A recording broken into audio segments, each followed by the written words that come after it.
اچھا مزے کی بات میں آپ کو بتاؤں، آج سے آلموسٹ 800 سال پہلے امام ابن جوزی گزرے ہیں رحمہ اللہ تعالی، المتوفى 597 ہجری. یہ شیخ عبد القادر جیلانی المتوفى 561 ہجری کے شاگرد بھی ہیں. محدثین میں بڑا مقام ہے ابن جوزی کا. یہ ابن قیم جوزی نہیں ہے جو ابن تیمیہ کا شاگرد ہے، یہ ابن تیمیہ سے بھی 200 سال پہلے گزرے ہیں. ابن تیمیہ بھی انہیں بہت بڑا محدث مانتے ہیں. انہوں نے الموضوعات، بڑی گھڑی ہوئی بڑی بڑی حدیثیں، وہ کتاب بھی لکھی ہے جس میں انہوں نے یہ بھی لکھا ہے کہ جو حدیث حضرت معاویہ کی شان میں ہوگی نا، یہ بھی اس بات کی نشانی ہے کہ یہ گھڑی ہوئی حدیث ہے. گھڑی ہوئی حدیثوں کی کچھ نشانیاں بتائی ہیں، ان میں سے ایک یہ بتائیے جو حضرت معاویہ کی شان میں ہوگی نا تو سمجھ لو کہ یہ گھڑی ہوئی حدیث ہے. اب یہ بہت بڑے محدث ہیں. ان کے زمانے میں ایک ناصبی تھا عبد المغیث، اس نے یزید کے فضائل کے اوپر کوئی رسالہ لکھا تو ابن جوزی غصے میں آئے. انہوں نے ایک کتاب لکھی جو کتاب محدثین کے ہاں اتھینٹک مانی جاتی ہے. ابن تیمیہ نے بھی اس کی تعریف کی ہے، ابن کثیر نے بھی کی ہے. الرد علی المعتصب العنید المانع من ذم یزید. یہ اس متعصب ضدی شخص کے رد پہ لکھی جا رہی ہے کتاب جو یزید کو برا کہنے کو غلط سمجھتا ہے اور منع کرتا ہے. اس زمانے میں ایک یزیدی تھا عبد المغیث، اس کے رد پہ پھر انہوں نے طبیعت صاف کی ہے ان لوگوں کی. اس میں جب ایک دلیل یہ لی گئی نا کہ یزید جو ہے وہ حضرت معاویہ کا بیٹا ہے اور حضرت معاویہ کے لیے ترمذی میں روایت ہے اے اللہ اسے ہادی اور مہدی بنا، انہوں نے کہا یہ تو روایتی جعلی ہے، اس کی بنیاد کے اوپر تم یہ کلیم کر رہے ہو کہ ان کا یہ ڈیسیژن کرنا کہ یزید کو انہوں نے خلیفہ صحیح بنایا تھا. انہوں نے کہا یہ تو روایتی جعلی ہے. پھر انہوں نے روایت کے اوپر بحث کی. میں نے تو بخاری مسلم سے ثابت کیا یہ فٹ ہی نہیں بیٹھتی. حضرت معاویہ کے دور میں جو جو کام ہوئے ہیں اس میں تو یہ دعا فٹ ہی نہیں بیٹھتی. پھر انہوں نے کہا کہ اگر یہ حدیث کوئی صحیح بھی مانتا ہے تب بھی کوئی گارنٹی نہیں کہ نبی الاسلام کی یہ دعا قبول ہوئی ہو، کیونکہ نبی الاسلام کی کئی دعائیں اللہ نے واپس بھی کی ہیں. بخاری مسلم میں آئے آپ نے دعا کی تھی کہ میری امت آپس میں نہ لڑے، اللہ تعالیٰ نے واپس کر دی. انہوں نے کہا کیا گارنٹی ہے؟ پھر ابن جوزی نے اتنا سخت جملہ لکھا، انہوں نے کہا اس سے بڑی کیا دلیل ہے؟ اگر حضور کی یہ دعا حضرت معاویہ کے حق میں قبول ہوئی ہوتی بقول تمہارے، اگر یہ روایت ثابت ہے تو حضرت معاویہ جنگ صفین میں حضرت علی کے مقابلے پہ آتے. یہ آدھی اور مادی ہونا ہے کہ خلیفہ وقت کے خلاف کھڑے ہو گئے.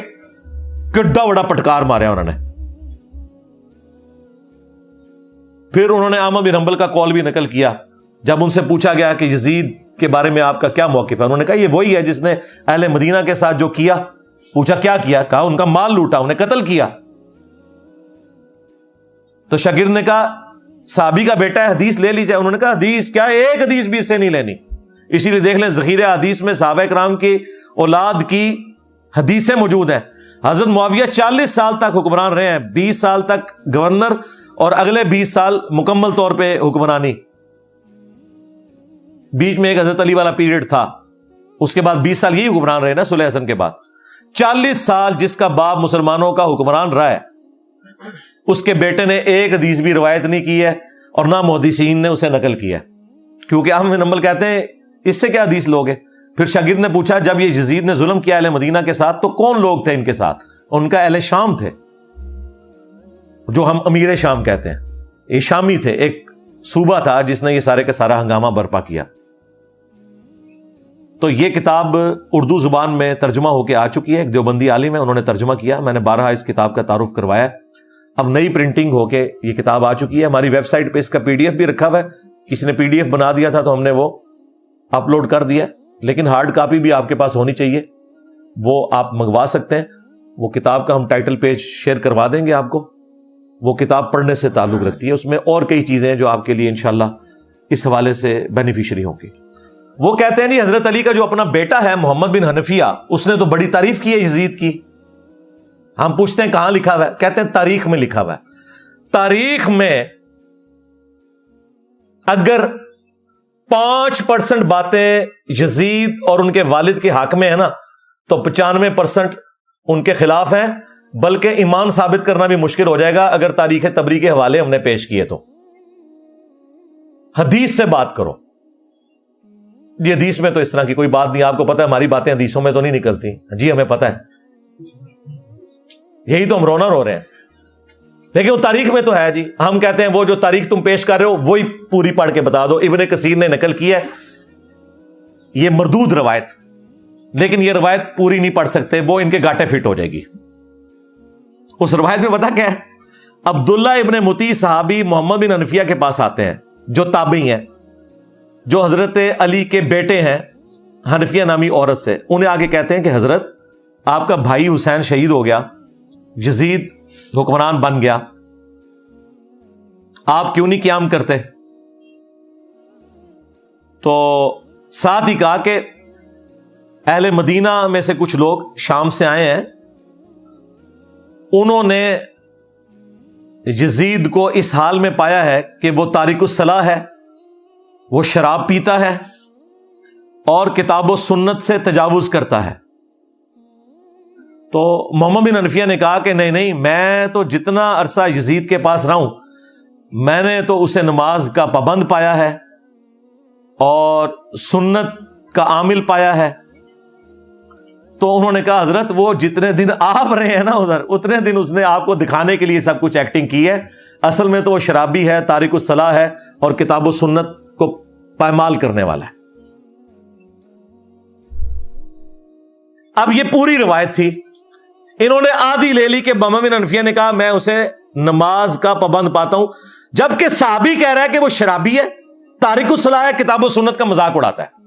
اب مجھے بتائیں صحابی اور تابعی کی بات ٹکرائے تو کس کی بات مانی جائے گی؟ انہوں نے آدھی روایت نقل کی، اسی لیے ہمارے جو استاد تھے شیخ زبیر صاحب، انہوں نے فتاوی علمیہ میں باقاعدہ اس روایت کو ڈسکس کر کے کہا کہ اگر اس روایت کو تم صحیح مانو گے نا، پھر ماننا پڑے گا کہ یزید نماز بھی نہیں پڑھتا تھا، وہ شرابی بھی تھا اور کتاب و سنت کو توڑتا تھا، اس کے احکامات سے تجاوز کرتا تھا، بہتر یہ ہے کہ اس روایت سے جان چھڑا لو۔ انہوں نے کہا میرے نزدیک یہ پوری روایت ثابت ہی نہیں ہے، کیونکہ اگر روایت لینی ہے پھر پوری لینی ہے، آدھی تو نہیں لینی، سند تو ایک ہے اور وہ مردود سند ہے۔ یہ جناب جو انہوں نے ایک رٹ لگائی تھی کہ محمد بن حنفیہ نے تعریف کر دی، لو سامو اور پوری تعریف بیان کرو، پھر پتہ چلے گا صحابی کرتے ہو، صحابی کو تو تم نے چھوڑ دیا۔ جھوٹا دفاع نمبر 6، وہ کہتے ہیں نہیں حضرت حسین کو تو کوفیوں نے مار دیا تھا، خود ہی شیعہ علی نے مار دیا تھا، ایم یزید کے متھے مار دیا ہے۔ واہ واہ، بالکل کوفیوں نے مارا تھا، لیکن وہ کوفی کون تھے؟ جو اہل شام کے انڈر تھے۔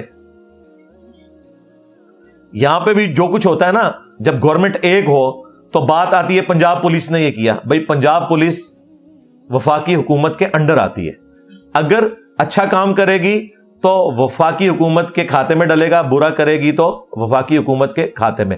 وہاں پہ بھی کوفہ ایک صوبہ تھا شام کی حکومت کا، کوفی وہ تھے جو 22,000 کا لشکر لے کے آئے تھے کربلا میں، وہ کوفی تھے لیکن اس گورنمنٹ کے انڈر تھے۔ یہ وہ کوفی نہیں تھے جنہوں نے خطوط لکھے تھے، وہ تو صحابہ اور تابعین تھے۔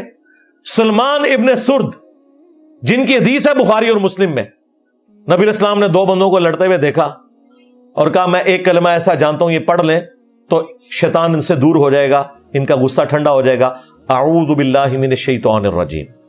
یہ جو بخاری مسلم کی حدیث ہے اس کے راوی ہیں سلمان ابن سرد، یہ مین بندہ تھا جنہوں نے حضرت حسین کو کہا کہ وہ بڑا مر گیا اور اپنے بعد ایک چھوٹا چھوڑ گیا، اور جو لفظ انہوں نے استعمال کیا نا وہ استعمال کیا جو موسیٰ کے مخالف کے لیے ہم استعمال کرتے ہیں کہ ایک بڑے والا مر گیا اور اپنے بعد ایک چھوٹا چھوڑ گیا اپنی جگہ، اتنے سخت الفاظ۔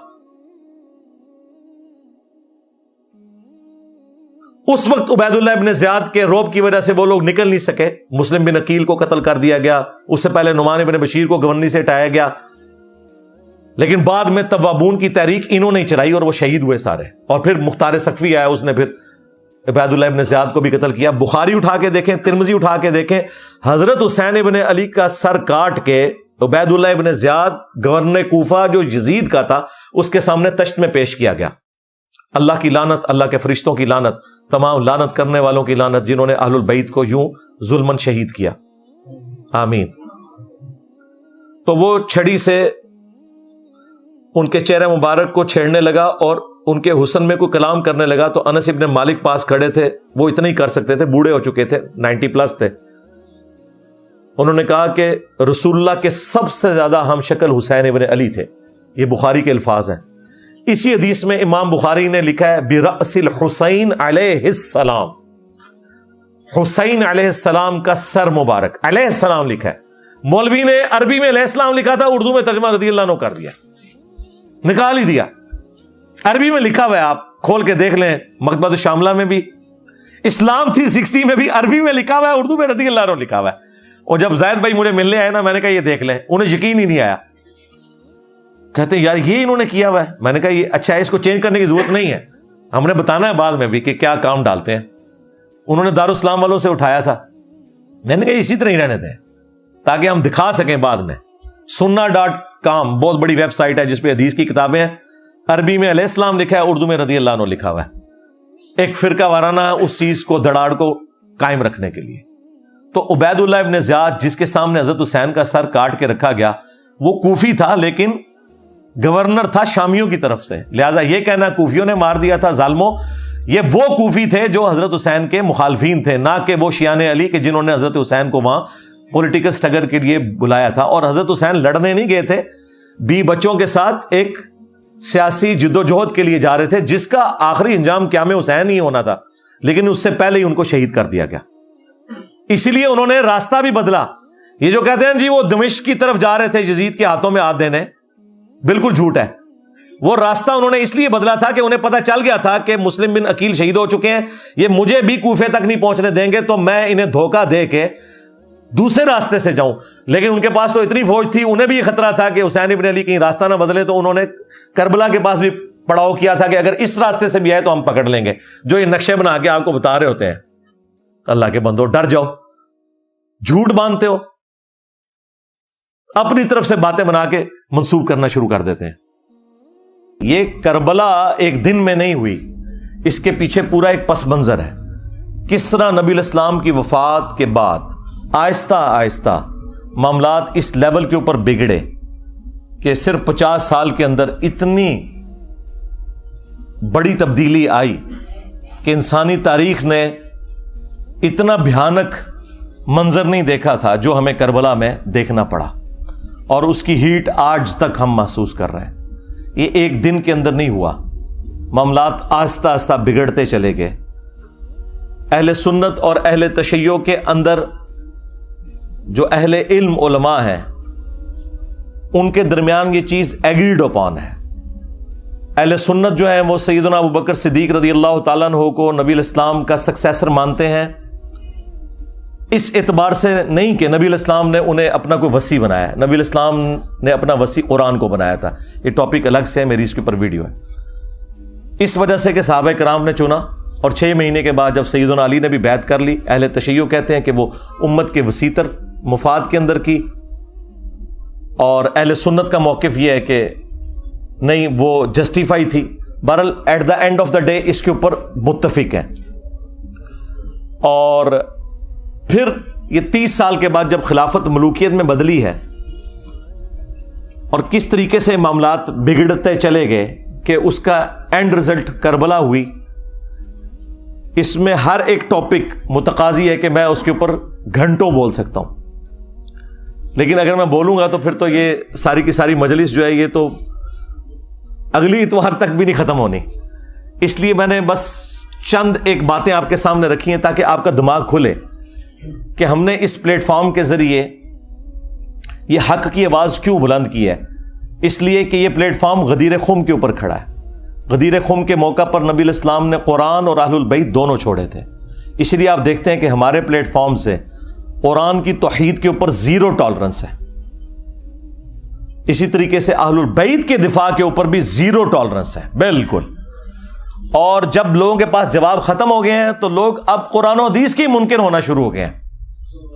وہ لوگ جو کل تک دوسرے لوگوں کو کہتے تھے کہ جب قرآن و حدیث میں یہ بات لکھی ہوئی ہے تو ہم کیوں نہ مانیں، کیوں نہ بیان کریں، آج ان کے فرقوں کے خلاف جب باتیں قرآن سے، بخاری سے، مسلم سے نکلی ہیں تو منہ چھپاتے پھر رہے ہیں. اب اس غم کو تو ہم تو نہیں دور کر سکتے. یہ تو ہو نہیں سکتا کہ آپ بخاری اور مسلم سے رفع الیدین کی حدیثیں پیش کریں اور حدیث عمارہ آپ کے گلے میں پھنس جائے. ٹھیک ہے, آپ کے گلے میں تو پھنسے گی نا, ہمارے گلے میں کوئی چیز پھنسے نا تو اس کو نکالنے کے لیے یہ ہم نے 2812 رکھی ہوئی ہے. یہ میں نے اپنی بوٹل کے اوپر لکھ کے لگایا ہوا ہے 2812. تو یہ بخاری کی حدیث جو مسلم میں بھی موجود ہے, تقتلہ الفئۃ الباغیہ یدعوہم الی اللہ ویدعونہ الی النار. افسوس ہے عمار, تجھے ایک باغی جماعت قتل کرے گی, تو انہیں اللہ اور جنت کی طرف بلائے گا اور وہ جماعت تجھے جہنم کی طرف بلائے گی. اب یہ اتنے سخت الفاظ تھے اور ان کے لیے ہضم کرنے مشکل ہو گئے, کیونکہ انہیں فکر لگی کہ پھر لوگ ہم سے پوچھیں گے کہ کس رضی اللہ عنہ نے, کس رضی اللہ عنہ کو خوش کرنے کے لیے عمار رضی اللہ عنہ کو قتل کیا. تو انہوں نے بجائے مقتولین کے ساتھ کھڑے ہوتے, یہ قاتلوں کے ناموں کے نعرے لگانا شروع ہو گئے, ان کے نام کی کانفرنسز کرنا شروع ہو گئے. تو کہتے ہیں جی یہ 5B ریسرچ پیپر کہاں سے آ گیا؟ سرکار جب آپ نعرے لگاؤ گے تو پھر 5B بھی آئے گا. ہاں یہ وہاں سے آیا ہے, یہ آپ نے خود اس کو دعوت دی ہے کہ یہ آئے میدان میں. مولانا مودودی رحمہ اللہ نے خلافت و ملوکیت ایبسولوٹلی نہیں لکھی تھی. اس زمانے میں محمود احمد عباسی ایک ناصبی تھا جس نے خلافت معاویہ اور یزید کتاب لکھی, ایک جھوٹی کتاب, حکمرانوں کی لکھوائی ہوئی تاریخ سے حوالے نقل کر کے, اور قرآن و حدیث کے خلاف وہ کتاب لکھی جس میں اس نے بنو امیہ کو اونچا کیا اور اہل البیت کو نیچے. تو اس کے جواب میں مولانا مودودی نے خلافت و ملوکیت لکھی تھی. وہ تو جواب دے رہے تھے. میں نے بھی 2009 کے اندر جب ڈاکٹر ذاکر نائک نے یزید کو رضی اللہ عنہ کہہ دیا, may Allah please with him. As far as your understanding about the wall of Karbala, you said that Yazid, may Allah be pleased with him, Yazid, may Allah be pleased with him, Yazid, may Allah be pleased with him, that he was ferocious and he was a villain, etc. There's difference of opinion. We're not here to discuss about history, and neither do I want to get a difference in the Muslim Ummah. What we say, there's a difference of opinion between the Sahaba. That is history. تو بجائے اس کے کہ اس کا رد ہوتا, چند ایک علماء نے کیا, لیکن اوورال ہنگامہ نہیں کھڑا کیا جس طرح میرے خلاف انہوں نے ہنگامہ کھڑا کیا ہوا ہے. ڈاکٹر ذاکر نائک کے اوپر کون سی FIR کٹوائی ہے انہوں نے یزید کے مسئلے کے اوپر, اور میرے اوپر آئے دن یہ FIR کٹواتے رہتے ہیں. اصل میں تو بنو امیہ کی محبت انہیں اس کے اوپر ابھارتی ہے نا, پیچھے تو مسئلہ وہی ہے. تو اور کبھی ٹرینڈ چلانے کی کوشش کرتے ہیں اور جھوٹے الزامات لگاتے ہیں. تو وہ ڈاکٹر ذاکر نائک نے جب 2009 میں یہ بات کی تو میں نے اس کے جواب میں ویڈیو ریکارڈ کروائی تھی, اور حسینیت اور یزیدیت کا تحقیقی جائزہ. اور پھر آہستہ آہستہ جب معاملات مزید بڑھنا شروع ہوئے تو پھر مجھ پہ بھی مزید حقائق کھلتے چلے گئے. میں ساتھ ساتھ لوگوں کو ایجوکیٹ کرتا رہا. الٹیمیٹلی میں نے یہ ریسرچ پیپر 5B لکھا, اور اس 5B ریسرچ پیپر میں سیدنا عمر فاروق رضی اللہ تعالیٰ عنہ کی شہادت سے لے کر سیدنا حسین ابن علی رضی اللہ تعالیٰ عنہ علیہ السلام کی شہادت تک پوری اسلامک ہسٹری حدیث سے ہے. 200 سے زیادہ حدیثیں ہیں, اکثر بخاری اور مسلم سے ہیں. اور جو بخاری اور مسلم کے علاوہ ہیں ان پہ دور حاضر کے بڑے بڑے محققین کی میں نے تحکیم لگائی ہے. شیخ البانی رحمہ اللہ کی, شیخ زبیل زئی رحمہ اللہ کی, شیخ شعیب ارناؤت کی, اور باقی بڑے بڑے محدثین کی تحکیم لگی ہے. اس 5B ریسرچ پیپر میں کوئی ایک حدیث بھی ایسی نہیں ہے کہ جس کے اوپر صحت کا حکم نہ لگا ہوا ہو. ہاں یہ ہو سکتا ہے کہ بعض محدثین کے نزدیک وہ روایت ضعیف ہو تو بعض دوسرے اسے صحیح سمجھتے ہوں. یہ نہیں ہو سکتا کہ سب کے نزدیک کوئی روایت کمزور تھی اور میں نے وہ نکال دی. اگرچہ میرے نزدیک کوئی روایت کمزور بھی تھی, اور اگر اسے امام ترمذی نے, امام حاکم نے, امام ذہبی نے ٹھیک کہا ہوا تو میں نے لیا, کیونکہ وہ بڑے ائمہ ہیں. اور پھر ہمارے مخالفین وہ ہیں جو ہم سے زیادہ انہیں سمجھتے ہیں, بلکہ ہمیں تو وہ کچھ سمجھتے ہی نہیں ہیں. تو پھر ہم انہیں ان کے گھر کی خبر نہ دیں کہ تمہارے اپنے اصول کے اوپر تو یہ روایتیں درست تھی نا, انہیں مانو. کیونکہ جب ہم کوئی اپنی روایت پیش کرتے ہیں ان کتابوں سے تو تم ریجیکٹ کر دیتے ہو. بخاری مسلم تم ریجیکٹ نہیں کر سکتے, تو اس کے لیے پھر تم باطل تعویلات تلاش کرنا شروع کر دیتے ہو, اور آئے دن کوئی نہ کوئی ہنگامہ کھڑا کرتے رہتے ہیں. تو میں وقتاً فوقتاً ان تمام ٹاپکس کو ایڈریس کرتا رہتا ہوں تاکہ لوگوں کو حق بات پتہ چل جائے. یہ اتنا معاملہ آسان نہیں ہے. اب یہ پورا ایک ٹاپک ہے کس طریقے سے یہ سارے کے سارے معاملات خلفائے راشدین کے بعد سیدنا علی کے دور میں جنگ جمل، صفین، نہروان، اور اس سے بھی پہلے حضرت عثمان کیوں شہید ہوئے. آپ کو تو کہانی کروائی نا انہوں نے کہ جی وہ عبداللہ ابن سبا نے یہ سارا معاملہ خراب کیا تھا. بالکل جھوٹ بولا. ایک شخصیت جو حضرت علی کے دور میں سامنے آیا، جسے حضرت علی نے خود قتل کروایا، اس کو پکڑ کے انہوں نے شہادت عثمان کے چکر میں ڈال دیا تاکہ بنو امیہ کو چھپا لیں کہ بنو امیہ کے گورنروں کی وجہ سے حضرت عثمان غنی رضی اللہ تعالیٰ عنہ کے خلاف ان کی رعایا ہو گئی تھی، اور الٹیمیٹلی اس کا انجام ان کی شہادت ہوا. اور یہ وہ باتیں ہیں جو بخاری مسلم میں لکھی ہوئی ہیں. میں نے اپنے ریسرچ پیپر میں ساری احادیث وہ جمع کی ہیں، تاریخی روایتیں نہیں، حدیثیں. اس کے اوپر پردہ ڈالنے کے لیے انہوں نے باقی معاملات جو ہے نا وہ نئے اجاگر کرنا شروع کر دیے. اللہ کے بندو، یہ تو اتنا خطرناک معاملہ تھا کہ یہ معاملہ اس لیول کے اوپر بگڑا ہے کہ صرف بخاری مسلم سے اگر حدیثیں میں آپ کے سامنے رکھوں تو آپ کانوں کو ہاتھ لگائیں گے. صحیح بخاری میں 4108 نمبر حدیث ہے، 4108. تحکیم کے بعد جب ایک معاہدہ فائنل ہونے جا رہا تھا اور نہیں ہو سکا سیدنا علی اور حضرت معاویہ کے درمیان، اس کے بعد جب حضرت معاویہ مدینہ شریف آئے تو انہوں نے وہاں ایک خطبہ دیا. بخاری کے الفاظ ہیں کہ حضرت حفصہ جو تھی، سیدہ حفصہ، حضرت عمر کی بیٹی اور عبداللہ ابن عمر کی بہن اور ام المومنین بھی، انہوں نے اپنے بھائی عبداللہ بن عمر سے کہا کہ جاؤ، حضرت معاویہ آئے ہیں تو وہ خطبہ دے رہے ہیں، تمہاری غیر موجودگی کو کہیں فتنہ نہ شمار کر لیا جائے، تو تم جا کے ان کی تقریر سنو. کیونکہ اس وقت پولیٹیکل اختلافات تو چل رہے تھے. تو عبداللہ بن عمر پھر وہ مجبوراً چلے گئے، اور وہاں پہ حضرت معاویہ نے تقریر کرتے ہوئے کہا کہ تم میں جو اس امر خلافت کے اندر خواہش رکھتا ہے نا، وہ اپنا سینگ اٹھائے، میں اس کے باپ سے بھی زیادہ خلافت کا حقدار ہوں. نعوذ باللہ. اور یہ کنایا کیا انہوں نے حضرت عبداللہ بن عمر کی طرف. وہ اگلی جو اس روایت کا حصہ ہے بخاری کا، وہ آپ کو کلیئر کر دے گا.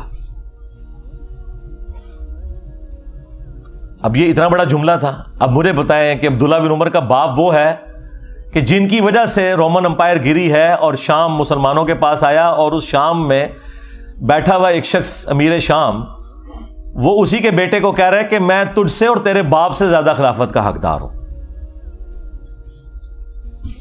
یہ بخاری شریف ہے جی، یہ اصول الکافی شریف نہیں ہے، ہاں یہ مولانا شریف نہیں ہے، یہ بخاری شریف ہے.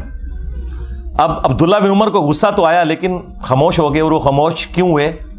آج بھی لوگ کہتے ہیں نا کہ جی صدیوں سے لوگ کیوں نہیں بول رہے تھے.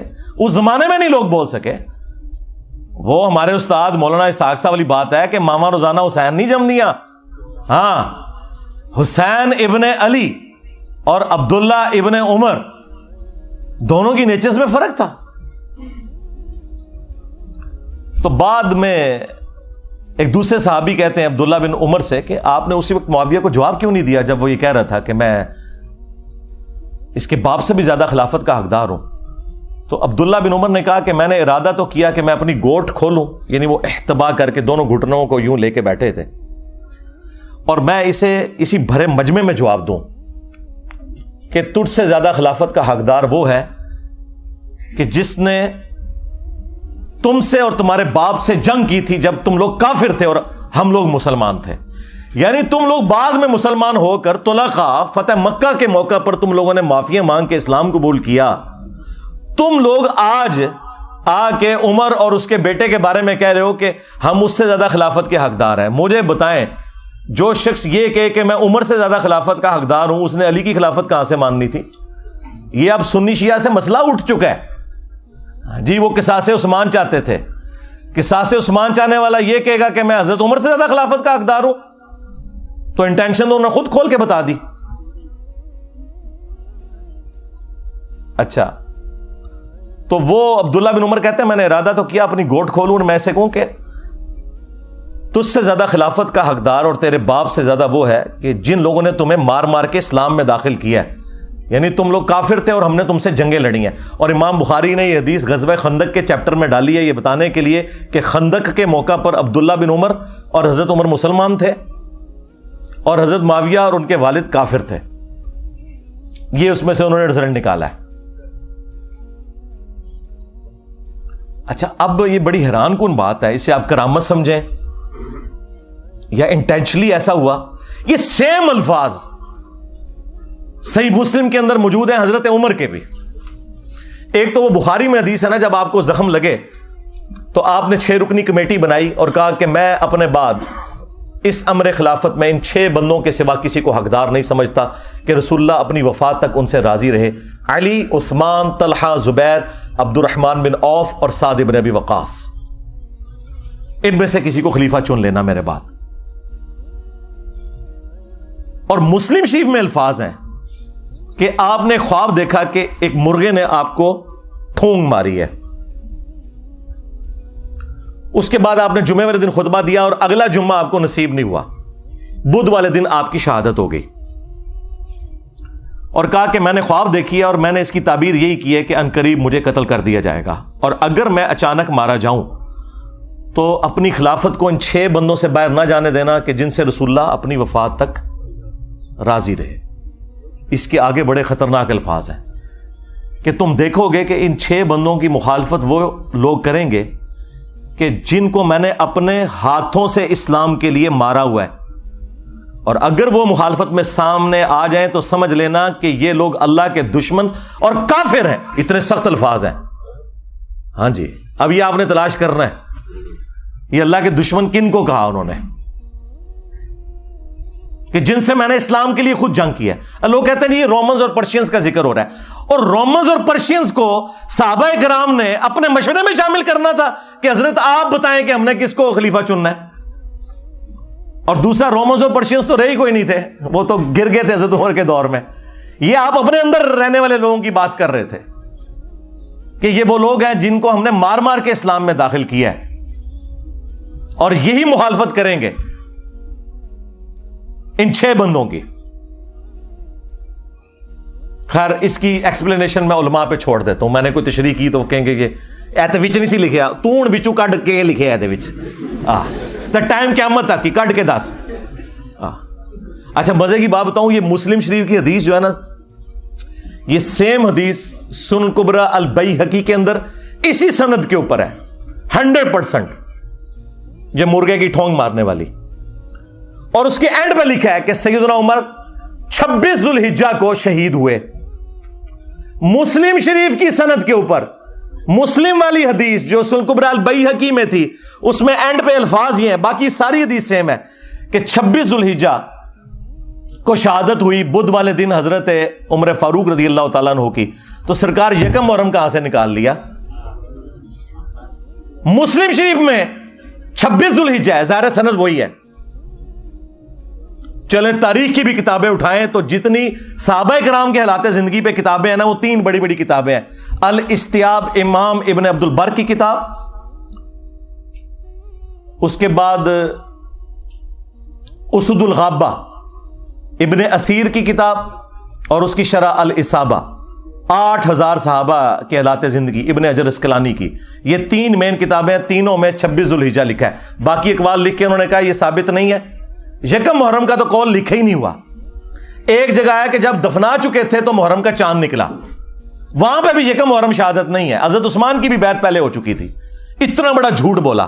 ادھر غدیر خم کی ڈیٹ انہوں نے 18 ذوالحجہ کو حضرت عثمان کی شہادت کے ساتھ جوڑ دیا, حالانکہ حضرت عثمان غنی رضی اللہ تعالیٰ عنہ کی شہادت 18 ذوالحجہ کو ہوئی نہیں ہے. ان ساری کتابوں میں آپ نکال کے دیکھیں تو آپ کو 18 ذوالحجہ کی ڈیٹ نہیں ملے گی, 12 ذوالحجہ کی ملے گی. ہر معاملے میں جہاں جہاں مولوی گھس سکتا تھا نا, اس نے گھسنے کی کوشش کی ہے. اور میں نے الحمدللہ مسلم شریف سے مولانا شریف کو باہر نکالا ہے. جیسے وہ جب تک آپ کتے کو باہر نہیں نہ نکالتے کنویں سے, تو ڈول نکالنے سے وہ پاک نہیں ہوتا.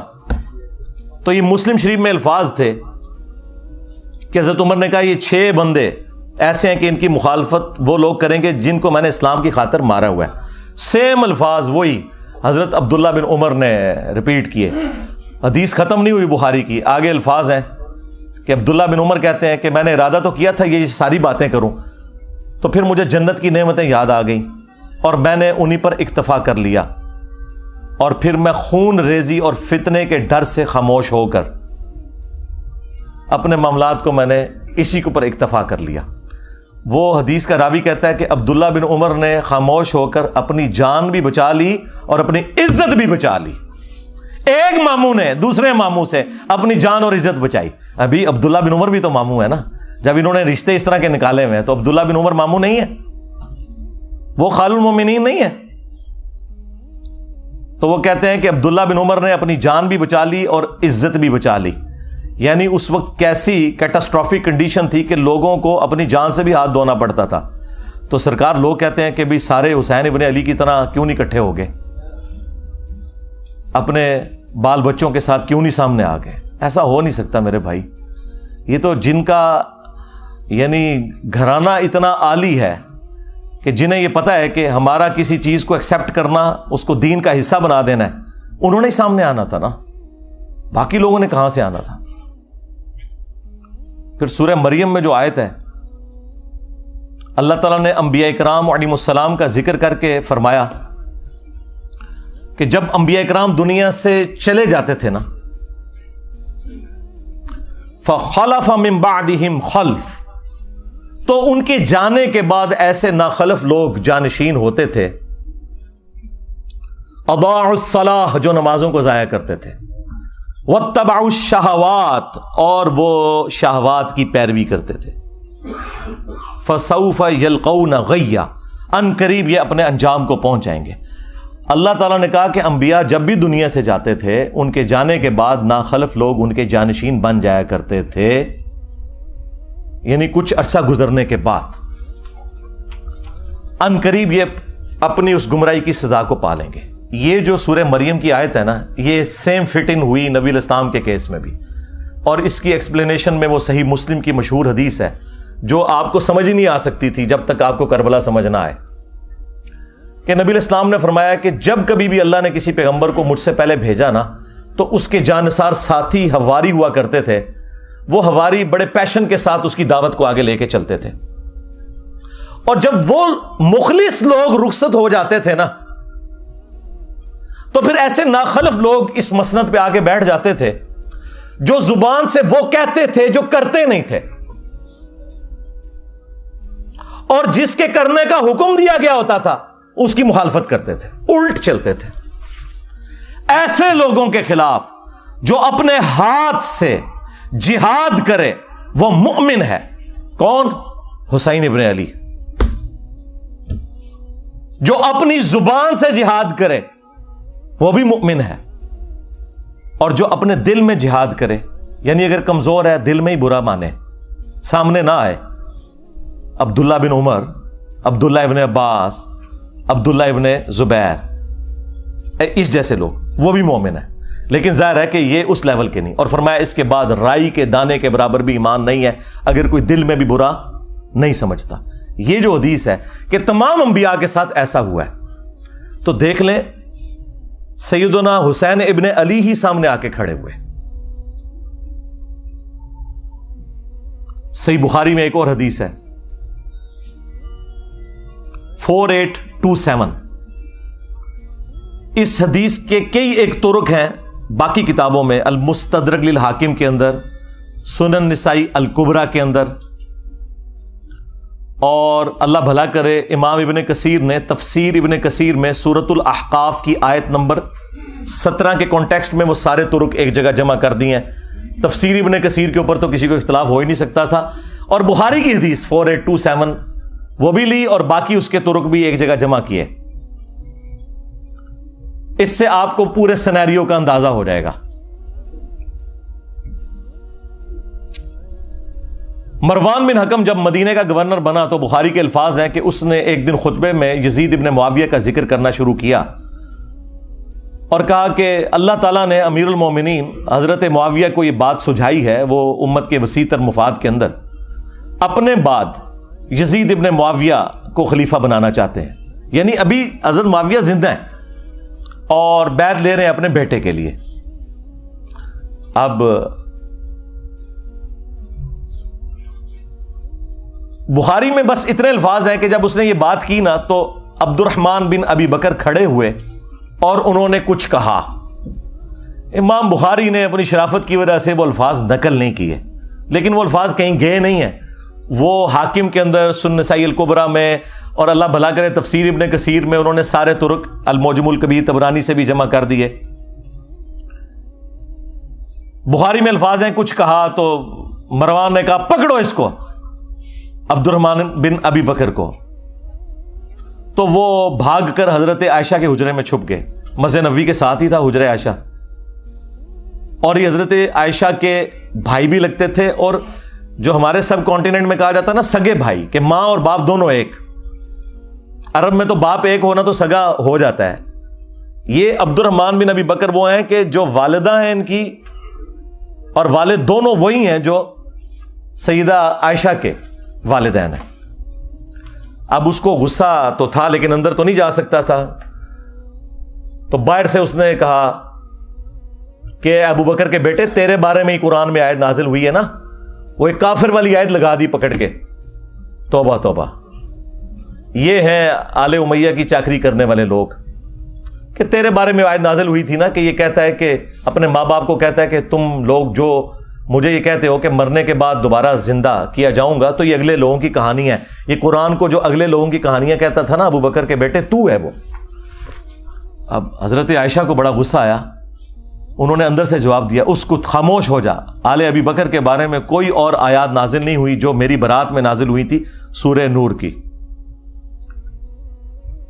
اور بخاری کی حدیث یہاں پہ ختم ہے، لیکن جو باقی روایتیں ہیں ان میں فلنگ دی بلینکس بھی ہیں۔ ایک تو یہ کہ وہ عبد الرحمن بن ابی بکر نے کیا بات کی تھی کہ جو امام بخاری نے کہا کہ کچھ کہا تو اس نے کہا پکڑو اس کو، ظاہر ہے کو چوبے والی گل کی ہے نا، ہاں انہیں کیا سی کہ سیدھی طرح کہہ کہ تیرا امیر المومنین کیسر و کسرا کے طریقے پہ چلنا چاہتا ہے، ابو بکر اور عمر کے طریقے پر نہیں، کیونکہ اس نے یہ کہا تھا کہ بھئی ابو بکر نے بھی تو عمر کو اپنے بعد خلافت کے منصب پر چھوڑا تھا نا، تو ہمارے امیر المومنین بھی چاہتے ہیں کہ یزید کو چھوڑ دیں۔